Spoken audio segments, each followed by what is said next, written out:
साल 2021 की miss universe Harnaaz Sandhu अब किसी परिचय की मोहताज नहीं है।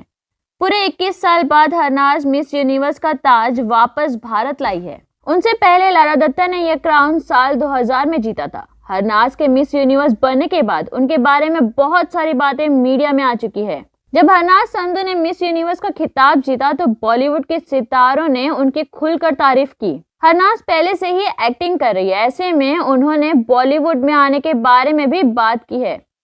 हरनाज ने कहा कि मुझे नहीं पता कि आगे क्या होगा, क्योंकि मैं कभी अपनी जिंदगी को प्लान नहीं करती हूँ, लेकिन अगर मुझे मौका मिले तो मैं बॉलीवुड का हिस्सा बनना चाहूंगी, क्योंकि ये मेरा सपना है।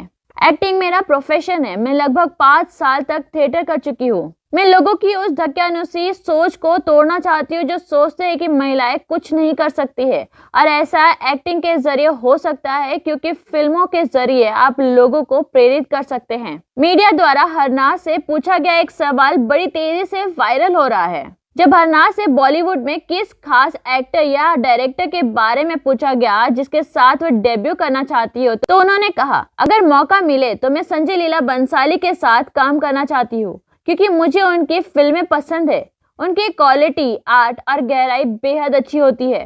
मैं पहले ही कह चुकी हूँ कि मैं शाहरुख खान का बहुत सम्मान करती हूँ। जितनी मेहनत उन्होंने की है और अभी भी कर रहे हैं, वह कोई नहीं कर सकता। इसके बाद भी उनके पैर जमीन पर है और वह सफल है, और जिस तरह से वह हर इंटरव्यू में बात करते हैं वह मुझे प्रेरित करता है। यह आपका एटीट्यूड ही होता है जो आपको कहीं ले जाता है। वह बेहतरीन कलाकार होने के साथ बेहतरीन इंसान भी है।